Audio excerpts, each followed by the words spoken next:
financially responsible. I can't stop winning. I can't stop winning. I can't stop winning. I can't stop winning. I can't stop winning.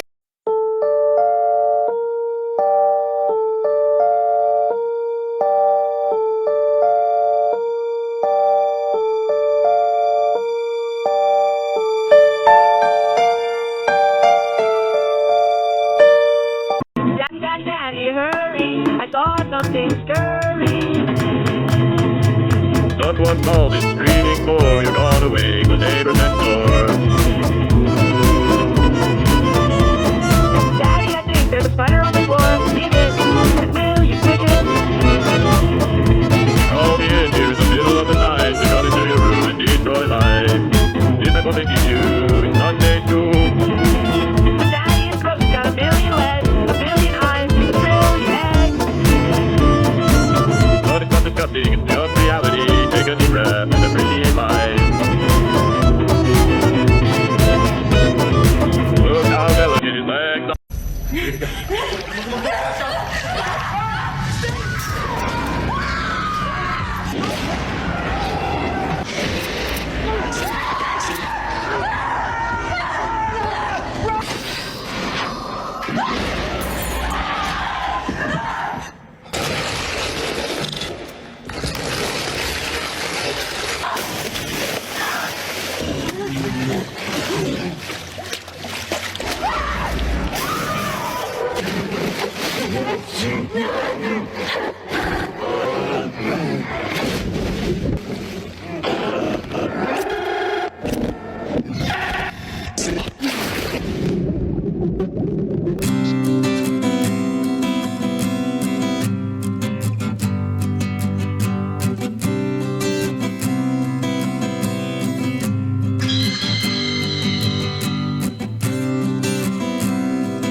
A collar with two sets of metal forks at each end. One set was placed under the chin and the other at the sternum, and the device was secured around the neck. This forced the victim to keep their head raised, leading to severe discomfort and sleep deprivation. The person would be asked questions or just be left there, while the fork slowly pierced through their neck and jaw, and this lasted until the victim could no longer hold their head raised.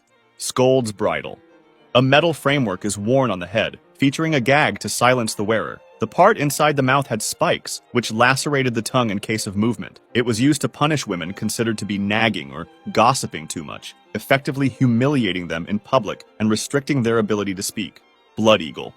A brutal ritual where the victim's ribs were cut from the spine and spread out to resemble wings, while the lungs were pulled through the openings, causing a slow, agonizing death. Scaphism. Known as a very cruel way to cause death, it involved trapping someone in a boat, where they would cover the person in honey and milk to attract insects while also feeding them the same mixture to force them to constantly poop and vomit. Sometimes true for stranger non-fiction. The case of Richard Trenton Chase is a story which even the most depraved horror writer would struggle to create. Over the course of 4 weeks spanning across 1977 and 1978, Richard Chase took the lives of 6 innocent victims in Sacramento, California. His murders gradually progressed in violence, beginning with drive-by shootings and culminated in acts of cannibalism. Them up by a rope tied to the wrists, typically resulting in dislocated shoulders. Weights may have been added to the body to intensify the effect and increase the pain. This kind of torture would generally not last more than an hour without rest, as it would otherwise likely result in death. White room torture. A method where the victim is placed in a completely white, soundproof room with no windows or distinguishing features. It was used as a long-form psychological torture method and often caused people to go crazy. Oubliette dungeon. A type of dungeon designed as a deep pit used to hold prisoners. Forgotten and left in the dark, victims would be dropped through a narrow opening, often to be ignored and left to die without food or water, hence the name from the French oublier, meaning to forget. Gibbeting human cages, a method of public execution and post-mortem punishment, where the body, sometimes still alive, was placed in a metal cage and hung on display, usually in a popular area. This served as a warning to others and subjected the victim to a slow, humiliating death. Spanish tickler, a terrifying instrument designed to rip and tear flesh from the body.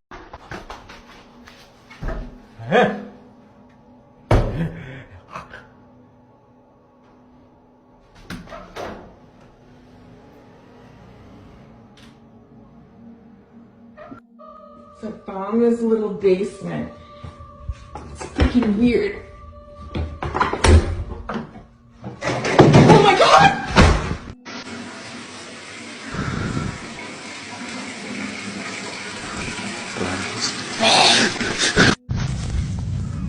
Yes? Hello?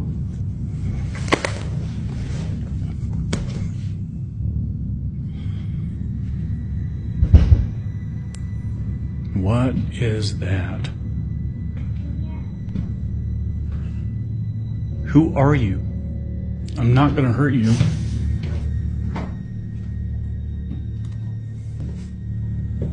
Leave my lights alone. Why are they hiding this evil part of history? In the 1950s, in the deep hills of Arizona, there was a young woman named Rosemary. She lived with her sick mother named Abigail Marsh in a crumbling old house. Rosemary was super tall and had a condition that made her look like a mummy. The townspeople feared her. One day her mother's health took a turn for the worse, and she passed out. Rosemary quickly called the local doctor, Dr. Rick O'Shea, crying and making weird noises as she couldn't talk. The doctor happened to know them and managed to get to the house quickly, but by the time he was there, Rosemary's mother was already gone. Dr. O'Shea tried everything to revive her, but it was too late. He broke the news to Rosemary, but she refused to believe him. In her eyes, the doctor had failed her. Worse, she believed he was the reason for her passing. As the doctor tried to leave, she cornered him. She didn't use words, just raw, terrifying strength. The townspeople would later find his car abandoned outside, but the doctor was never seen again. Days later, the people of the area noticed something strange. Rosemary was seen wandering the streets wearing the doctor's white coat. She walked with a creepy smile into the forest, never to be seen again. True Crime Stories Episode 3, The Butcher of Plainfield. In the quiet town of Plainfield, Wisconsin, lived a man named Ed Gein, polite, soft-spoken, but hiding a horrifying secret. For years, people disappeared without a trace. When authorities investigated his farmhouse in 1957, they uncovered a nightmare. Furniture and clothing, crafted from human skin. Bowls made from skulls. Masks, stitched from real faces. Ed admitted to robbing graves, taking bodies to create things, inspired by a twisted obsession with his late mother. But it didn't stop there, he also took lives. His most infamous crime was the unaliving of a local shopkeeper, discovered in his shed, her body treated like one of his gruesome creations. The truth shook the town to its core. Ed was declared insane and spent the rest of his life in a mental institution. His house mysteriously burned down, but his story inspired horror films like Psycho and the Texas Chainsaw Massacre. Even today, his name sends shivers down the spine. Proof that sometimes, real life is scarier than fiction. However, coined the phrase, "You can't make this stuff up," might have known the story of real-life boogeyman, Albert Fish. A slight, elderly man with grey hair, no one suspected the kindly single father of being sadistic child murderer and cannibal. What this man did to his wives was truly horrifying. In 1975, a man named Mark S. Mann had a shop where he made lifelike dolls and sold them for a living. Wealthy women would flock to his shop, enchanted by his charm. They'd fall in love and they would marry, but then they would disappear. His workshop in the basement held 8 glass cases with 8 beautiful dolls in them. One day, he managed to persuade a woman named Chloe Noalot to be his newest wife. 3 days after their marriage, Chloe noticed something the others didn't. The dolls weren't just wearing wedding dresses, they were wearing his missing wives' actual wedding dresses. In his diary, she found his darkest secret. He wasn't just making dolls that looked like his wives, he was turning his wives into dolls. The process took exactly 13 days. The screams lasted for 12. Chloe managed to call and inform the police about her twisted husband, but when police raided his workshop, they found his final project unfinished, a doll with Chloe's face only half transformed. But Chloe had left him a gift too, handcuffs. Now Mark rots in prison, surrounded by blank-faced mannequins, and his dolls are in police storage. The last thing he had to say was, "I love beautiful women, but I love them more when they are quiet." However, the contents of the tape were far darker than what they could have imagined. Now, the original unedited video has never been made available online, but there are different pieces from various sources that I've done my best to put together. It opened with the camera pointed at a massive fire at night, with what I can only assume is the cameraman saying some ominous stuff. Look at the fire. This is my domain. My hell. A bit into the video, the camera refocused and the source of the fire became clear. It was a single-story home that looked like it was still under construction before it caught fire. I call it home. My hell. The whole sky is black with smoke. A fire that I will destroy and burn your soul up. Ancient spirit of evil. Meanwhile, the cameraman kept talking, and the longer he spoke, the more unsettling it became. Later in the video, you could also hear fire trucks arriving at the scene, and the cameraman commenting on it before ending the video with a direct threat to the viewer. This is one of the most mysterious and terrifying crimes in German history. But it has also gained significant attention in the United States due to its eerie circumstances and chilling scenario. The story revolves around a murder at a rural house on the Hinterkaifeck farm, located in Bavaria, which was isolated and difficult to reach. In March 1922, 6 members of the Gruber family were brutally murdered on their isolated farm. What makes this case so terrifying is that the killers are believed to have stayed on the farm after the murders. Family members reported hearing strange noises from the attic, but no one could explain who was in the house or how the killers remained undetected. Even more bizarre, evidence suggested the killers hid in the attic, possibly waiting for the right moment to strike again. Though there were suspicions about a worker's involvement, the case was never solved and the killers were never caught. The family eventually left and the farm became believed to be cursed. Why is this story so terrifying? The mysterious crime. The killer may have spent time with the victims without being detected. The isolated setting. The remote farm allowed the killer to escape or remain hidden, heightening fear. The lack of answers. The case remains unsolved, with only chilling theories.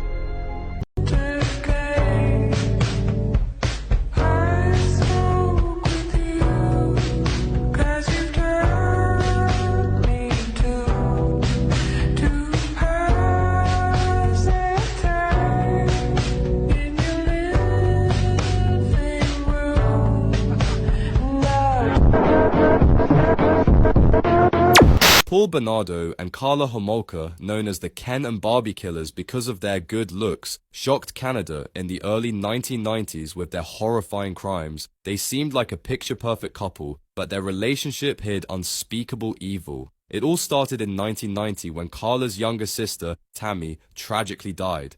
What seemed like a terrible accident was later revealed to be a crime. Tammy had been drugged and assaulted by Paul and Carla, but it didn't stop there. In 1991 and 1992, they kidnapped, tortured, and killed 2 teenage girls, Leslie Mahaffey and Kristen French. These crimes were brutal, calculated, and left the entire country horrified.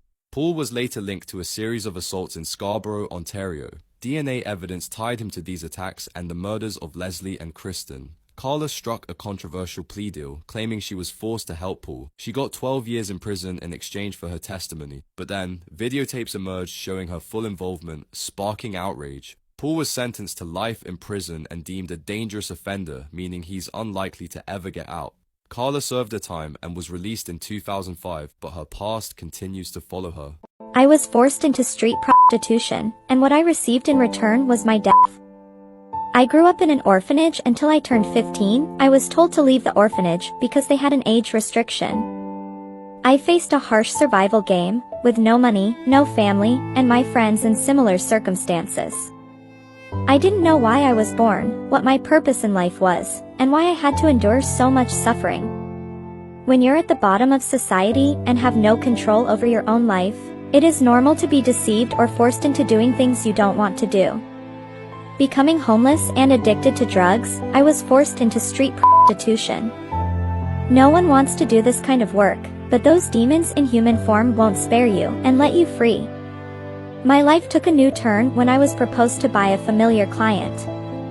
I was truly touched because he didn't pay attention to my past or my occupation.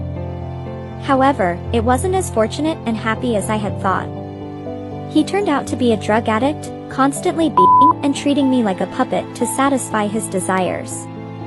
True love only came to me when I had my son. My child was the most sacred and precious thing God had given me. Because of my son, who was the only one who could be by my side, I gained the strength to fight against this world full of nightmares. To ensure my son's safety, I decided to leave that drug-addicted husband and quit that job, transitioning to work as a hostess at a club. I tried to start over so that my son could be proud of his mother, but everything was never easy. The lives of me and my son became more and more difficult and stagnant. I was so desperate for money that I resorted to stealing from a customer, and I paid my life for that mistake. After being caught, I returned the entire amount I took, but I was forced to pay a large sum as compensation for the loss. In a dire financial situation, I couldn't pay that unreasonable amount immediately, so I begged them to let me repay the debt gradually. However, the result was being imprisoned by them. They had intended to make money off of me by inviting 10 terrifying true crime facts if you live in Arkansas. Arkansas is a place of deep woods, silent highways, and long-forgotten secrets. The crimes here are not just stories. They are real, chilling, and unsolved. Some killers were never caught, some victims were never found, and some nightmares never end. If you live in Arkansas, beware, because in this state, the shadows are watching. 1. The Fouke Monster Murders. More than a legend? Deep in the woods of Fouke, Arkansas, people whisper about a creature, half man, half beast, stalking the back roads. But what's worse than the legend? The disappearances. For decades, people have vanished near Boggy Creek. Hunters, hikers, even entire families. Some were found, mutilated, torn apart, as if something had been feeding on them. Authorities blame wild animals. Locals know better. 2. The Nightmare on 65, the Highway of Death. U.S. Highway 65 runs through Arkansas, but for years people have gone missing along its path. Some were found weeks later, dead in ditches. Others, never seen again. One woman's car was discovered still running on the roadside, doors wide open. Her purse was inside. She wasn't. She was never found. 3. The Gurdon Light, a murder that never left. Near the old railroad tracks in Gurdon, Arkansas, a mysterious floating light has appeared for decades.